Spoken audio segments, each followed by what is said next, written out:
नमो तस्स भगवतो। साथियों नमो बुद्धाय। मैं डॉक्टर बाल गंगाधर बागी। आज हम जो है मरवटिया गांव में हैं। मरवटिया उर्फ नरचहवा, ये बर्डपुर के पास में है, ज़िला सिद्धार्थनगर में आता है। और साथियों हमारे हाथ में एक ईंट है, हमारे हाथ में ईंट है, और हीरालाल यादव जी के हाथ में ईंट है, और दिनेश चौधरी सर के हाथ में ईंट है। ये ईंट जो है कपिल वस्तु में लगी हुई ईंट के बिल्कुल समान है। कपिल वस्तु भगवान बुद्ध का जहाँ पे स्तूप है, जहाँ अस्थि कलश रखा गया, और उसके जस्ट बगल में जो है गनवरिया है, जो राजमहल है, जहाँ राजा शुद्धोधन का महल है। उसकी ईंटों को जब हमने देखा तो बिल्कुल समान है। साथियों आज हम एक ऐसे बाग में हैं कि आम का बाग है, आम्रवन है, और हमारे जस्ट पीछे जो है आप एक स्तूप देख रहे होंगे। हमें माननीय दिनेश चौधरी जी ने बताया कि यहाँ पे एक बौद्ध स्तूप है। सर आइए और आप देखिए। हम तुरंत जो है यहाँ पर पहुँचे हैं और इस स्तूप को हम देख रहे हैं। तो दिनेश चौधरी जी आपको नमो बुद्धाय। नमो बुद्धाय। अंकल जी आपको नमो बुद्धाय। दिनेश चौधरी जी ये बताइए, ये जो ईंट है ये कपिल वस्तु की तरह ईंट दिख रही है? दिख रही है सर। तो इसके बारे में क्या आपका विचार है? ये भगवान बुद्ध का ही स्तूप है। भगवान बुद्ध का ही स्तूप है, क्योंकि भगवान बुद्ध के याद में सम्राट अशोक ने 84,000 स्तूप बनवाए थे उनके स्कंधों से जो है, और पूरे देश में जो है बांटी गई थी उनकी अस्थियां जो है। तो साथियों आज हम आपको स्तूप दिखाएंगे जो है। चाचा ये बताइए, आप अपने बचपन में जो है क्या इसके बारे में सुनते आए हैं? हम तो यह सुनते हैं बाबू कि वो है शिवाला शिवाला शिवाला। अच्छा, ये शिवाला शिवाला जाना था। हाँ। लेकिन ये जो इटवा लगल बाटे हमें अलीगढ़ में गए या कहियो गए हैं जौन भगवान बुद्ध का स्थानवा बा, हाँ। जौन खुदाई में निकलल बाटे, हाँ। वो देखे हैं? हाँ। इटवा ही देखे है। हाँ। इटवा मिले थे कि नहीं मिले थे? मिल जाता है। मिल जाता है ना। हाँ, मिल जाता तो ये इसे का पता चलता बा? है। यह पता वही से कौनो एकर संबंध होई, हाँ। ये पता चलता बा हाँ, ना। ये पता चला था कि वही से संबंध ना हो तो ये तो लागत कैसे है। देखा अंकल जी बता रहे हैं कि अगर उससे संबंध ना हो तो इटवा कैसे लागत। मतलब ये अवधी भाषा में कह रहे हैं हाँ। कि अगर कपिल वस्तु में जो खुद ईंट लगा हुआ है, अगर उस ईंट की तरह ईंट नहीं होता तो उसका संबंध कैसे होता? तो ये संबंध है, इसीलिए ऐसा ईंट है। साथियों मेरे पास एक किताब है, हेन सांग की भारत यात्रा। हेन सांग ने अपनी भारत यात्रा में बताया है कि हम थोड़ा घूम करके दिखाएं। आइए। हेन सांग ने अपनी भारत यात्रा में बताया है कि यहाँ से 3-4 ली, यानी कपिल वस्तु से 3-4 ली की दूरी पर, उन्होंने वो ली में नापते थे। ली को 500 मीटर, एक ली में 500 मीटर होता है। और उन्होंने बताया कि कपिल वस्तु से 3-4 ली की दूरी पे दक्षिण दिशा में जो है एक भगवान बुद्ध वहाँ रुके थे, और भगवान बुद्ध वहाँ रुके थे, फिर वो कपिल वस्तु गए थे, और राजा शुद्धोधन ने उनको जो है कपिल वस्तु में आने के लिए निमंत्रित किया था। बाद में सम्राट अशोक ने वहाँ पे एक स्तूप बनवाया था। जब हम इस जगह पे हैं, मेरे पास किताब अभी मैं जस्ट उसको वेरीफाई किया, तो ये कपिल वस्तु के सीधा दक्षिण दिशा में है, दक्षिण पूर्व दिशा में है। क्योंकि साथियों हम कपिल वस्तु के दक्षिण दिशा में जितने बौद्ध स्थलों को घूमे हैं, इस डिस्टेंस की दूरी पर जो है हमें ये स्थल दिखाई दिया, और ये पूरी तरह से गोलाकृति में है। तो दिनेश सर जो है, आप चौधरी हैं। हाँ सर। चौधरी का मतलब जानते हैं क्या होता है? बताइए सर। चौधरी का मतलब होता है चौ माने चारों दिशा और धारा माने ज़मीन, जिसकी चारों दिशाओं में ज़मीन हो वही है चौधरी। चौधरी। या बताइए आपका यहाँ कहीं खेत वोत है? हाँ सर, बस 500 मीटर है। 500 मीटर की दूरी पर इनका खेत है। देखिए भगवान बुद्ध का ये अस्थि कलश यहाँ पे रखा गया था। हर स्तूप में भगवान बुद्ध का अस्थि कलश या उनकी अस्थियाँ हैं, और यहीं पे आपका खेत है। यानी हम देख रहे हैं जहाँ जहाँ बौद्ध स्थल है वहाँ पे बड़ी संख्या में कुर्मी समाज के लोग, यादव समाज के लोग, चमार समुदाय के लोग, अन्य अनुसूचित जाति के लोग, अन्य ओबीसी के लोग ही बड़ी संख्या में यहाँ पर हैं। इस इलाके में राजपूत या ब्राह्मण समाज के लोग है ही नहीं, नगण्य है जो है। और जहाँ जहाँ बौद्ध स्थल दिख रहा है वहाँ पर या तो यादव हैं, चौधरी हैं, और दूसरी जातियाँ हैं। तो एक बड़ा कनेक्शन इससे बिल्ड हो रहा है कि हमारे पुरखे तो आज हमारे बीच में भले नहीं हैं, लेकिन उनकी ज़मीनों पे हम उनके वंशज रह रहे हैं जो है। दिनेश सर जो है, आइए जो है। दिनेश सर राम स्वरूप वर्मा जी के बारे में सुने हैं आप? हाँ सुने हैं सर। क्या जानते हैं उनके बारे में? उनके बारे में मतलब थोड़ा तेज बोलिएगा। उनके बारे में याद ना है सर। बहुत याद नहीं है। सामाजिक वो- सामाजिक योद्धा थे जो है। हाँ। वो साथियों, पाखंड को नहीं मानते थे। पाखंड को नहीं मानते थे। आप चप्पल यहाँ उतार दीजिए। साथियों, ये बौद्ध स्थल को जो है हम नमन करते हैं, क्योंकि यहाँ पे भगवान बुद्ध की अस्थियाँ रखी हुई हैं, और हम चाहेंगे हमारे कैमरामैन थोड़ा और ऊंचाई पे आए जो है, तब इस जगह को आप देखेंगे। इसका ये टॉप फ्लोर है साथियों, और हम ये ऊंचाई वाले हिस्से पे आ गए हैं। हम वैसे नहीं चढ़ते, लेकिन दिखाने के लिए ही आना पड़ रहा है, क्योंकि स्तूप पे चढ़ा नहीं जाता है। ये बहुत पवित्र जगह है, भगवान बुद्ध की इसमें अस्थियाँ रखी हुई हैं। साथियों, इस पे सदियां बीत गईं, हजारों साल का ज़माना गुजर गया, दौर गुजर गया। बौद्ध धर्म के नष्ट करने वालों ने कभी सोचा भी नहीं होगा कि हेनसांग, फाहियान और इत्सिंग अपनी भारत यात्रा विवरण में जो लिख के चले जाएंगे, भारतीय इतिहासकार या भारत के भगवान बुद्ध के जो वंशज हैं, उस यात्रा वृत्तांत के आधार पे बहुत सारी चीज़ों को ढूंढ निकालेंगे। Baba Saheb doctor B R. अम्बेडकर बुद्धानी धम्मा में भगवान बुद्ध के जीवन संघर्ष को विस्तार से उन्होंने वर्णन किया है। लेकिन अगर हेनसांग, फाहियान, इत्सिंग भारत नहीं आए होते, तो अलेक्जेंडर कनिंघम को भारत की यात्रा, भारत का इतिहास लिखने में, पुरातात्विक सर्वेक्षण कराने में बड़ी दिक्कतें आती हैं। क्योंकि जब जेम्स प्रिंसम महोदय ने 1837 में टोपरा से अशोक स्तंभ को उन्होंने पढ़ा, ब्राह्मी धम्म लिपि को पढ़ा, तब उन्होंने बताया कि देवानाम प्रियदर्शी सम्राट अशोक भारत के बौद्ध राजा हैं, और इन्होंने वेरीफाई किया श्रीलंका में लिखी हुई एक किताब जिसका नाम था दीपवंश। दीपवंश, महावंश, वंश साहित्य का इतिहास लिखने वाली ये किताबें हैं, जहाँ से भारत का भी इतिहास पता चलता है, श्रीलंका का भी इतिहास पता चलता है। तो उन्होंने ये, हेनसांग ने ये बताया कि कपिलवस्तु से दूरी पे कौन सी जगह है। उन्होंने अपनी भारत यात्रा में लिखा है कि कपिलवस्तु से उत्तर पश्चिम की दिशा पर हजारों बौद्ध स्तूप थे। ये उन्होंने यात्रा विवरण में लिखा है।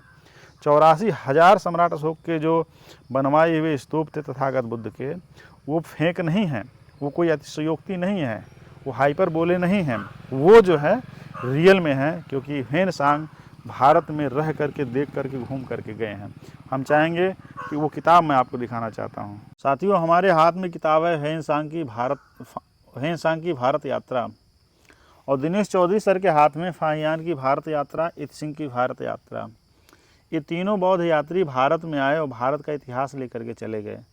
आज हम जिस गांव में हैं, कोटिया गांव में हैं, ये कपिलवस्तु से 2 किलोमीटर की दूरी पे दक्षिण दिशा में स्थित है, और यहाँ पे भगवान बुद्ध का स्तूप प्राप्त हुआ है। साथियों, हेनसांग ने कपिलवस्तु का नाम जो है कैपिलोफासिटी लिखा है, यानी कपिलवस्तु। चाइनीज भाषा में इसका प्रोनाउंसिएशन यही होगा कि कैपिलोफासिटी, यानी कपिलवस्तु उन्होंने लिखा है। और जिस जगह पे मैं बैठा हूँ, इस जगह पे उन्होंने लिखा कि नगर के दक्षिण में 3-4 ली दूर नैग्रोध वृक्षों का एक बाग है। नैग्रोध कहते हैं बरगद के पेड़ को। और अभी जब हम जैसे ही यहाँ पे पहुँचे, वहाँ कोने पे बरगद का हमें एक पुराना और विशाल वृक्ष दिखाई दिया। तो कपिलवस्तु को नैग्रोधराम विहार भी कहा जाता है। उसका मतलब ये हुआ कि बरगद का वन, वह वन जहाँ पे क्या नाम है, बरगद के ढेर सारे पेड़ हों। जैसे सालवना राम, कुशीनगर के बिहार को सालवना राम कहा जाता था, क्योंकि वहाँ साखू के पेड़ थे, साल साखू को कहा जाता है। तो साथियों, इन्होंने कहा कि नगर के दक्षिण दिशा में 3-4 ली दूर, 1 ली में 500 मीटर होता है, 4 ली का मतलब हो गया 2000 मीटर। तो यहाँ से जहाँ हम बैठे हैं, इस जगह की जो दूरी है वो जो है 2 किलोमीटर के आसपास की दूरी है, अगर हम सीधा सीधा जाएंगे। क्योंकि हेनसांग सीधा सीधा ही चलते थे जो है, अगर घूम के जाते तो भारत यात्रा विवरण आसानी से नहीं कर पाते, क्योंकि घूम करके जाने में बहुत समय लगता है।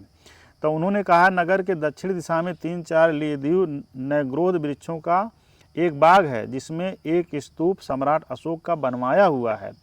यही वह स्थान है जहाँ शाक्य मुनि तथागत बुद्धत्व प्राप्त करके अपने देश में लौटने पर पिता से मिले थे और उन्होंने धर्मोपदेश दिया था।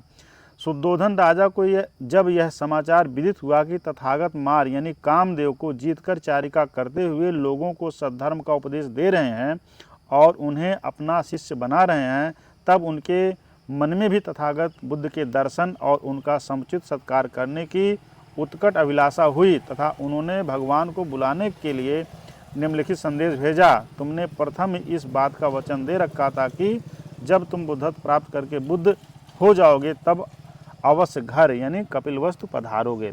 यह बात जो है ह्वेन-सांग ने लिखा है कि भगवान बुद्ध यहाँ पे रुके थे और क्या नाम है, सम्राट अशोक उनकी अस्थियों को जो है स्तूपों में रखवाए थे।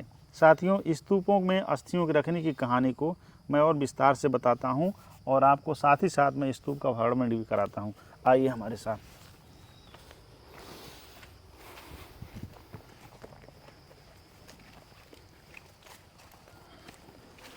साथियों, ये आम्र वन है। यहाँ पे प्रेजेंट टाइम पर आम के वन लगे हुए हैं और ये विशाल आम का वन है। वैशाली में आम के वन को अम्ब वन कहा जाता था और अम्ब वन में ही जो है आम्रपाली मिली थी, इसलिए उनका नाम अम्बपाली आता है पाली साहित्य में। हिंदी में अम्र कहते हैं और पाली भाषा में अम्ब कहते हैं, यानी अम्ब आम का वृक्ष, अम्र वन मतलब आम का वृक्ष। तो साथियों जो है ये आम का बाग है, ये आम वन है, लेकिन ये नए पौधे इसमें दिखाई दे रहे हैं। यहाँ पे पहले जो प्राचीन पौधे थे वो बरगद के पेड़ थे, पीपल के पेड़ थे जो है। तो भगवान बुद्ध से बरगद का पेड़, पीपल का पेड़ और सालवन का पेड़, ये तीनों और आम का पेड़, ये चार जो है बहुत मशहूर रहे हैं। जब हम मंडावर में जाते हैं जो बिजनौर के पास पड़ता है, वहाँ पे आम का वन था। वैशाली में आम का वन था जहाँ आम्रपाली मिली थी। और नैग्रोधराम विहार यानी बरगद का जो वन था वो कपिलवस्तु में था, इसको नैग्रोधराम विहार कहते थे। और साल का वृक्ष जो है लुम्बिनी में भी था और क्या नाम है कुशीनारा में था, इसीलिए उसको सालवना राम विहार कहते थे। तो ये कपिलवस्तु से 2 किलोमीटर दक्षिण पूर्व की दिशा में स्थित ये जो जगह है ये बहुत ही ऐतिहासिक जगह है। तो आम्र वन आज हमको दिखाई दे रहा, लेकिन यहाँ पे कभी नैग्रोधराम विहार ये था, बरगद का पेड़ वहाँ पे दिखाई दे रहा।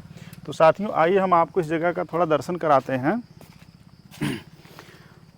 भगवान बुद्ध का जब महापरिनिर्वाण 80 वर्ष की अवस्था में साल वन में यानी कि कुशीनगर में हुआ, तब उनके अस्थि कलश को लेकर के, उनके अस्थियों को लेकर के बंटवारा हुआ और उनकी अस्थियों को 10 हिस्सों में बांटा गया।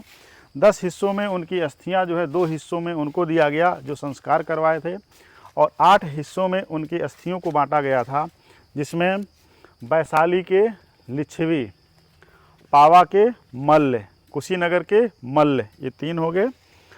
कपिलवस्तु के साक 4 हो गए। रामग्राम के गोलिये 5 हो गए। अलकप के बुली 6 हो गए। पिपली वन के मौर्य 7 हो गए। इस तरीके से उनकी अस्थियों को जो है तमाम जगहों पे बांटा गया था। तो साथियों, हम थोड़ा सा इधर आपको दिखाते हैं कि इसका जो ध्वंसावशेष है, इसका जो विस्तार है इस पूरे बाग में है, क्योंकि बाग में हमें ऊंची ऊंची जगह दिख रही है। तो यहाँ से जो निकली हुई ईंटें हैं ये तमाम जगहों पे बिखरी हुई हमको दिखाई पड़ रही हैं। आइए, आप इसी गांव के रहने वाले हैं? हाँ भैया, ये भी। क्या नाम आपका? क्या नाम आपका? मोहम्मद उमर। इसके बारे में क्या जानते हैं आप? अब इसके बारे में यही बुजुर्ग लोग जानते हैं। बुजुर्ग लोग बताएंगे, आप लोग नहीं जानते। अब हम लोग इस हाल में है, इसी हाल में देखे हैं, और क्या। अच्छा बताइए, आपके गांव में जो मुस्लिम समाज के लोग हैं तो किस किस बिरादरी के लोग हैं? अब फकीर हैं और यादव हैं और मुस्लिम हैं। नहीं, मुसलमानों में कौन सी बिरादरी के लोग हैं? मुसलमानों में पठान लोग हैं। पठान लोग हैं। हाँ, खान है। खान है, पठान है। आप क्या हैं? एक खान है। आप खान हैं। तो ये बताइए, जो खान पठान में यहाँ पे जो तुर्क बिरादरी के भी लोग हैं, हाँ, तो वो खान लिखते हैं कि पठान लिखते नहीं, हैं? खान लिखते हैं। खान लिखते हैं। यहाँ तुर्क बिरादरी के लोग कितनी संख्या में होंगे? संख्या में यहाँ पे मान लीजिए 60% है।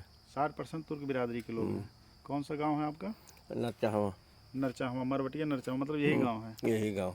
और दूसरे गांव में हैं आपकी बिरादरी के लोग? हैं वो काफ़ी हैं, इस एरिया में तो ज़्यादा है। ज़्यादा हैं। ये बगल वाले गांव में हैं तुर्क विहार? बगल वाले गांव में है। कितने घर होंगे? बगल वाले गांव में 2-3 घर हैं, उसके बाद 2-3 घर हरिजन है। अच्छा अच्छा। और इधर इधर पंडित हैं, मिश्रा हैं, माधव नगर में हुआ, वहाँ पे बड़ा गांव है, वहाँ पे सभी वर्ग के लोग। सभी वर्ग के लोग हैं जो है। तो आप लोग इस जगह के बारे में बचपन से कुछ सुने हैं? हम लोग कुछ नहीं सुने, यही कोड था, बड़ा बड़ा चौड़ा चौड़ा ईंट कोड निकल था। रहा। ईंट निकल रहा था। अच्छा, और कुछ इसके अलावा? इसके अलावा कुछ नहीं। यहाँ पे एक परास का पेड़ था, पीपर का पेड़ था, बड़ा सा था, जंगल टाइप, कोई आता नहीं था। कोई नहीं आता था। पहले ये जो जगह है पूजा वूजा करने के लिए पीपर के पास आते थे ये सब कितने दूर में रहा होगा जगह? लोग। ये कितने दूर में, बस यही देख लीजिए, 10-5 फुट इधर उधर और बढ़ गया होगा, छाट लिए होंगे खेत बस। अच्छा, पहले ये इस तरह से जो एरिया कोई कवर नहीं किया है, जैसे था वैसे ही है। जैसे था वैसे ही है। ये बताइए, आसपास में कोई पुराना पीपल का पेड़ है? आसपास में पुराना पीपल नहीं है, बरगद का था एक वहाँ। नहीं बरगद का पेड़ यहाँ नहीं था उनका वाला, पीपल का पेड़ यहाँ वहाँ भोला बाबू के पुल के पास है, पोखर पुल बाबू के किनारे पास है, पुल के पास। नहर पे है। नहर पे? नहीं नहीं अरे गाँव लगा रहा। गाँव में लगा रहा नहीं, बहुत जो भोला बाबू कटवाए हैं घर के पीछे में। भोला बहू यहाँ भी बगीचा था पूरा। हाँ, इसी के बरसता में हाँ, सर। पीपल का था, जामुन का था, यही सब था, आम का जो था। बड़ा वाला पीपल का पेड़ था, यहाँ से कितना बहुत डेंजर था, बड़ा था, ये भी डेंजर था, वो खत्म हो गया, कटवा लिया। बहुत बड़ा था। अरे हटनी दूर में तो हाँ, पूरा ये पोखरा के जस्ट बगल था, यही है सर 10 मिनट। गांव के उत्तर ही जस्ट सटके ही था। यहाँ से कितना दूर होगा? यहाँ से ज़्यादा ज्यादा ज्यादा 100 मीटर 500 मीटर हुई, 10-5 नहीं हुई 100 नहीं हुई। ये बगीचा में आगे को है ये। अच्छा, तो 100 मीटर होगा। हाँ, उसी में से साथियों देखिए, दिलचस्प बात मैं आपको हर वीडियो में बता रहा हूँ कि भगवान बुद्ध का जहाँ स्थान है, जहाँ पे स्तूप है यानी विहार है, उसके पास में या तो पीपल का पेड़ है, या तो बरगद का पेड़ है, या तो साल वृक्ष है। लेकिन यहाँ पे पीपल के भी पेड़ हैं और क्या नाम है, बरगद के भी पेड़ हैं। दूसरी बात मैं लोगों से ये बता रहा हूँ हर वीडियो में कि जहाँ भी पुराना बौद्ध स्थल है उसके पास में तालाब है। दिनेश जी, तालाब कहाँ पे है? बस यहाँ से 100 मीटर, ये बगीचे के बाद है सर। बगीचे के बाद है? गांव तो बाद में बसा है सर। अच्छा, ये गांव बाद में बसा है और ना। पीपल का पेड़ पीपल पेड़ वो कट गया है, बहुत पहले था। बहुत पहले था। हाँ, हम लोग देखे थे, हम देखिए लोग साथियों, दोनों बातें वेरीफाइड हो गई।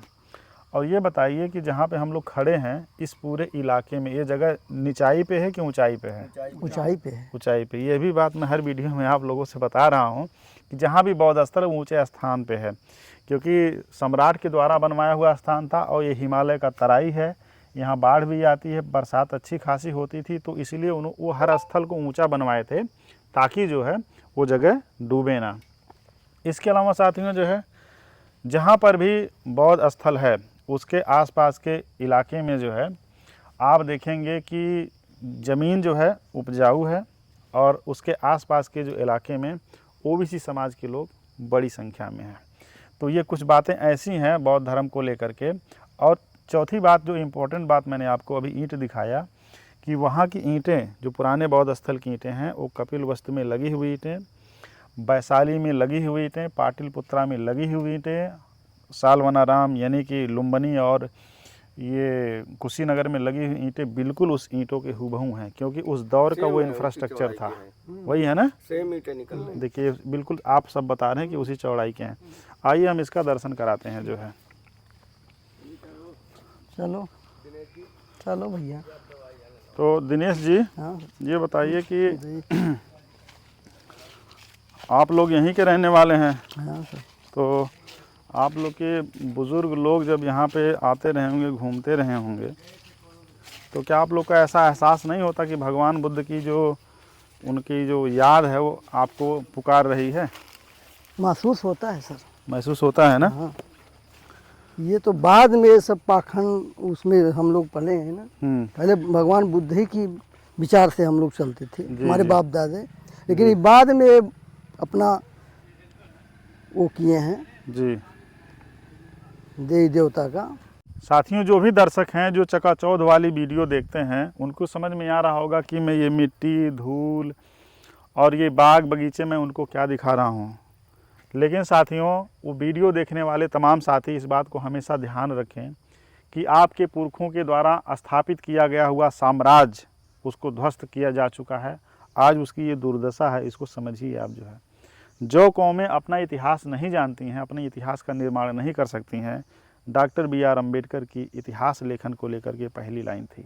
साथियों, सम्राट अशोक भारत की ऐसी बुनियाद रखकर चले गए, लेकिन उनका इतिहास बनाया हुआ स्थापित इतिहास, तमाम स्तूप, तमाम विहार, तमाम स्तंभ और लेख, शिलालेख, लगभग चीज़ें नष्ट की जा चुकी थीं। ये तो शुक्रिया है ह्वेन-सांग का और फाहियान का, जो कपिलवस्तु और पूरे भारत भूमि को घूम घूम करके जो है इतिहास लेखन का काम कर रहे थे। उन्होंने बताया कि मैं कपिलवस्तु में आया हूँ, उन्होंने बताया कि मैं कुशीनगर में गया हूँ, उन्होंने बताया कि मैं इस पत्तन मिगदाव यानी आज के सारनाथ में गया हूँ, उन्होंने ये बताया कि मैं उरुवेला ग्राम घूम रहा हूँ जहाँ भगवान बुद्ध को ज्ञान प्राप्ति हुई थी। और उन तमाम जगहों को ये बताया कि उस समय का जो कंडीशन है वो कैसा कंडीशन है। लोग बौद्ध धर्म को फॉलो कर रहे हैं, तमाम चीज़ें भारत में विकसित हो रही हैं। नालंदा की लाइब्रेरी और नालंदा विश्वविद्यालय जो है अच्छी तरीके से स्थापित है, वहाँ लोग अध्ययन कर रहे हैं, डिबेट डिस्कशन कर रहे हैं। कौन सी जगह किस दूरी पे है, किस इलाके में है, किस डायरेक्शन में है, कहाँ से क्या पड़ता है, किस जगह की क्या ऐतिहासिक महत्ता है, ये ह्वेन-सांग का भारत भूमि पे एहसान है कि उन्होंने जो है भारत का इतिहास इस तरीके से लिखा। अगर ह्वेन-सांग, फाहियान, इत्सिंग नहीं आए होते, ये चीनी यात्री भारत में नहीं आए होते, तो मुझे ऐसे लग रहा है कि भारतीय इतिहासकारों के लिए यानी बहुजन इतिहासकारों के लिए बहुत बड़ा चैलेंज होता अपने अस्तित्व को ढूंढ पाने में। जो है आज मैं जिस जगह पे आया हूँ, मैं इस जगह के बारे में आपको कुछ भी नहीं बताता, सिर्फ खंडहर दिखा के चला जाता, लेकिन इस किताब ने मुझे एक डायरेक्शन दिया है। इसी तरह तमाम जगहों को मैं ढूंढता रहूँगा। आइए साथियों, इसका पूरा कैंपस आपको दिखा दें जो है।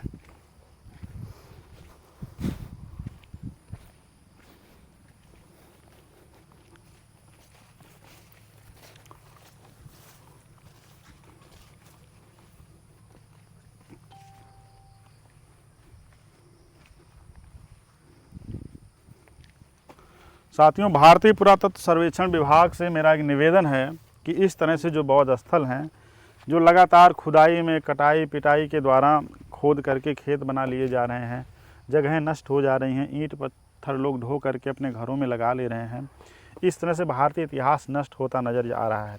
बौद्ध धर्म के प्रति जो भारतीय पुरातत्व सर्वेक्षण विभाग है, उसकी उदासीनता जो है बहुत बड़ा प्रश्नवाचक चिन्ह खड़ा करती है। पूरे विश्व समुदाय के लिए, पूरे बौद्ध समुदाय के लिए, भारतीय समाज संस्कृति के लिए, भारतीय इतिहास सभ्यता की दृष्टि से जो है।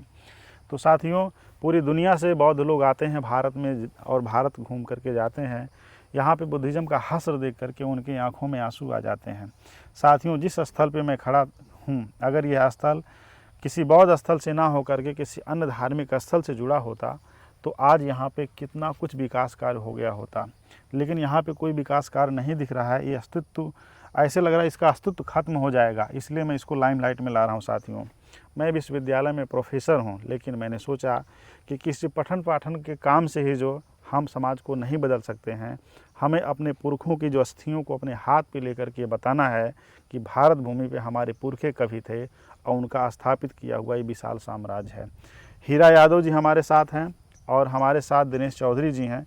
इन्होंने हमें इस जगह को घूम करके बताया और हीरा यादव अंकल जी को मैंने ये बताया कि भगवान बुद्ध के यादव शिष्य मैंने वीडियो बनाया है और बिहार में जो बड़ी गंडक नदी नहीं बा, बड़ी गंडक नदी किनारे भगवान बुद्ध से यादव मिले थे, धनी ग्वाला, और उनके शिष्य बन गए, पति पत्नी दोनों जने, और भगवान बुद्ध उनके यहाँ रात विश्राम किए रहे हैं और एक रात रुकिन, उन्हें ज्ञान दीन, उनके शिष्य बन गए। तो फिर भगवान बुद्ध के साथ उन्होंने बौद्ध भिक्षु बन के चल गए। आज दुनिया में उनका नाम हुआ और उनके नाम जो है ये के नाम से गोकुलंक बुद्ध विहार वहाँ बनल बाटे। हाँ, और पेरियार ललय सिंह यादव जो है इसीलिए बौद्ध धर्म के लिए आंदोलन चलाए। बाबा साहब के साथ वो जा रहे थे बौद्ध धर्म अपनाने, लेकिन रेल वल उस समय उस तरह सुविधा नहीं थी, नहीं पहुंच पाए, बाद में अपनाए वो। और अयोध्या, जिसको अयोध्या कहा गया है, वहाँ पे एक यादव थे जिनका नाम था जंद ग्वाला, और उन्होंने किताब लिखी जिसका नाम है लिंग सिहलन। भगवान बुद्ध 6 साल तक अयोध्या में रहे। हाँ, वहाँ कई सारा स्तूप है और उन्होंने, भगवान बुद्ध ने जंद ग्वाला को धम्मोपदेश दिया, वो उनके अरहत विद्वान शिष्य बने थे। और जो कुर्मी समाज के लोग हैं अपने नाम में सैठवार लिखते हैं। भगवान बुद्ध के समय में जो पंचायत गृह होता था बौद्धों लोग के द्वारा बनवाया हुआ, वो संस्था, उसे संस्थागार कहा जाता था, उस संस्थागार से ही सैंथवार निकला है। और मल्ल बहादुर थे। मल्ल माने मल्ल योद्धा, बहादुर को मल्ल कहा जाता है। जैसे कहते हैं मल्ल युद्ध छिड़ गया, पटका शुरू हो गया, तो वो बहादुर को कहा जाता है। और भगवान बुद्ध का जहाँ पर भी ये तमाम स्थल दिख रहे हैं वहाँ पे इसी समाज के लोग बड़ी संख्या में हैं साथियों। तो साथियों अभी हम आपको वह तालाब दिखाएंगे और वह बोधि वृक्ष दिखाएंगे जो इस बौद्ध स्तूप के इस कैंपस इलाके में है। क्योंकि मैं आपको बार बार बता रहा हूँ कि तालाब, पीपल का वृक्ष और बागान और तमाम ईंट पत्थर वो आसपास ही दिखाई देंगे। तो जस्ट इसके लोकेशन में वो तालाब कहाँ मैं उसको आपको दिखाता हूँ। आप हमारे साथ बने रहिए साथियों। अब हम आपको बोधि वृक्ष दिखाने जा रहे हैं और वह तालाब दिखाने जा रहे हैं जो इस स्तूप के जस्ट बगल में है। साथियों भारतीय इतिहास इस बाइक पर जो है भारतीय इतिहास की वह गति आपको दिखेगी। हमारे पीछे बैठे हुए जो अंकल हैं वो हीरा यादव जी हैं और हमारे कैमरामैन के साथ जो बाइक पे बैठे हैं दिनेश चौधरी जी हैं। और हम इस आम्रवन का, निग्रोध राम का आपको दर्शन करा रहे हैं साथियों। जो है इतिहास की कड़ी है, मुझे आप जानते ही हैं कि मैं क्या हूँ। तो साथियों भारतीय इतिहास किस तरीके से जुड़ता है, इतिहास को ख़त्म करने वालों ने कभी अंदाज़ा नहीं लगाया होगा कि भगवान बुद्ध के वंशज उनके इतिहास को ढूंढ निकालेंगे। साथियों इस बाग में ध्वंसावशेष दिख रहे हैं, तमाम ईंटें आपको मुझे दिखाई दे रही हैं साथियों। जो है इसका मतलब जो वो स्तूप था बहुत विशाल एरिया में फैला हुआ था, जिसके ध्वंसावशेष तमाम विशाल अवस्था में फैले हुए हैं साथियों। कपिल वस्तु की इस महान धरती को नमन है जहाँ पे चरण पड़े तथागत गौतम बुद्ध के, उपाली के, भाद्य के, आनंद के, महानाम के, राहुल के, कौंडन के, उपाली के और यहाँ पे पवित्र चरण पड़े हेनसांग फाइयान के, इत्सिंग के। हेनसांग ने अपनी भारत यात्रा विवरण में कपिल वस्तु का जो महिमा मंडन किया है वह बहुत ही काबिल तारीफ़ है। क्योंकि भारतीय इतिहास लेखन की दृष्टि से देखिए साथियों हम तालाब पे आ गए हैं और ये तालाब जो है जस्ट उत्तर दिशा में बसा हुआ है। हमारे कैमरामैन आपको इस तालाब को दिखाएंगे। जो है ये तालाब कितना ही विशाल है और ये पुष्करणी वाला तालाब है। यहाँ पे आज की डेट में आप जलकुम्भियाँ देख सकते हैं। लेकिन भगवान बुद्ध के समय में इस इलाके में कभी बड़ी संख्या में जो है कमल के फूल रहे होंगे। क्योंकि यहाँ के आसपास के तालाबों में बरसात का मौसम है, बड़ी संख्या में आपको कमल के फूल दिखेंगे। आपको कपिल वस्तु में लगे हुए तमाम जगहों को हम आप दिखाए हैं कि जहाँ पे कमल के पुष्प खिले हुए हैं। तो ये ठीक जो है उसी स्तूप के मात्र 100 मीटर उत्तर दिशा में है जहाँ पे बौद्ध भिक्षु लोग आकर के पानी पीते थे। कभी इस तालाब का जल जो है हमारे तथागत बुद्ध ने ग्रहण किया होगा साथियों। और यहाँ पीपल का पेड़ कहाँ था दिनेश जी? ये झलिया जहाँ है यही साथियों जो झाड़ी दिखाई दे रही है यहाँ पे दिनेश चौधरी और हीरा यादव अंकल जी बता रहे हैं कि यहाँ पर जो है बोधि वृक्ष था। और बोधि वृक्ष के नीचे हमारे भिक्षु संघ ध्यान लगाते थे। और भगवान बुद्ध के साथ जो है जब बहुत सारे लोग चर्चा करते थे जो है तो भगवान बुद्ध अक्सर बोधि वृक्ष के नीचे बैठ करके और तालाब के नीचे झील के पास जो है नदी के पास जो है लोगों को धम्मोपदेश करते थे और बहुत अच्छी तरीके से समझाते थे। क्योंकि पीपल का पेड़ 24 घंटे हमको ऑक्सीजन देता है। तो साथियों हम आपको कुआं दिखाना चाहेंगे जो स्तूप के जस्ट बगल में है। हमारे साथ बने रहिए साथियों। ये कुआं है जो कि मिट्टी से ढका जा चुका है। और हीरा यादव अंकल जी बता रहे हैं कि इन्होंने इस कुएँ को अपने जवानी के दिनों में देखा था। अंकल जी हमें पानी वानी निकलता था। देखिए अंकल जी पानी भी देखे थे और कुआं भी देखे थे। अब ये कुआं मिट्टी से ढका जा चुका है। पहले कुल खेती रहा। खेती रहा। हाँ ऐसा रास्ता रहा। अच्छा बहुत बड़ा बंध है। हाँ ये बंधवा जाता है गाँव पर। हाँ ये बंधवा। अच्छा हाँ अच्छा। तो ये अंकल जी ये बताइए इस कुएं का पानी आप पिए हैं? नहीं पिए तो नहीं हैं। अच्छा पिए नहीं देखे हैं पानी। देखे हैं आप। तो गांव की बारात वरात यहाँ रुकती रही होगी? नहीं तब पेड़ पौधा रहा नहीं खेती होता रहा। खेती होता रहा है। हाँ, सब लेकिन ये कुआं देखे थे, कुआं देखे। पानी देखे थे जो है। एक अलावा और कहूँ कुआं रहा है? नहीं यही था अब वो कुआं? गाँव रहा। गाँव में था। गाँव में कुआं था? हाँ हम ऐसे कुआं? हाँ देखिए साथियों इसके कैंपस के एरिया के आसपास कई कुएं थे। और इसका मैं ध्वंसावशेष आपको दिखा दूं कि देखिए यहाँ पे जो है ये टुकड़े हैं। और ये साथियों ये ऐसे लग रहा है ये जो टुकड़ा आपको दिखाई दे रहा है किसी ये मूर्ति, खिलौना या किसी वस्तु का हिस्सा ये रहा होगा जो यहाँ पे हमको दिखाई दिया है। और भारतीय पुरातत्व सर्वेक्षण विभाग इसकी अगर खुदाई करवाएगी तो यहाँ से बहुत सारी कीमती चीज़ें निकलेंगी जो कपिलवस्तु भारत के इतिहास को बदलेंगी साथियों जो है। तो ये आप मिट्टी और तमाम चीज़ें देख सकते हैं कि जो यहाँ पर हैं इस कुएँ के जस्ट पास में जो है। तो अंकल जी आप आ जाइए। साथियों इसी तरीके से हम बौद्ध स्थलों को, भारतीय इतिहास को, पुरातत्व सर्वेक्षण की रिपोर्ट को, हेनसांग फाहियान इत्सिंग की भारत यात्रा विवरण को, अलेक्जेंडर कनिंघम की रिपोर्टिंग को, एंशिएंट हिस्ट्री को आपके बीच में प्रमाणित सोर्स के साथ लेकर के आते रहेंगे और बौद्ध में भारत को रियल में आपको दिखाते रहेंगे कि किस तरह से बौद्ध में भारत था। दिनेश चौधरी सर आपको नमो बुद्धाय, बहुत बहुत धन्यवाद सर आपका कि आपने चाय पिलाया और लड्डू वड्डू हमें खिलाया और काफ़ी जगहों के बारे में बताया। अंकल जी नमो बुद्धाय आपको जो है, आप हमारे बुज़ुर्ग हैं और आप हमारे पूर्वज हैं। और अंकल जी वो जो दूर दिखाई दे रहा है वो क्या है, तालाब है क्या है? नहीं, धान है, काला नमक चावल है। चावल। ठीक है साथ में यहाँ पे काला नमक चावल है जो दिखाई दे रहा है आपको, और काला नमक चावल भगवान बुद्ध से जुड़ा हुआ है। हम इस पर एक वीडियो बनाएंगे। नमो बुद्धाय।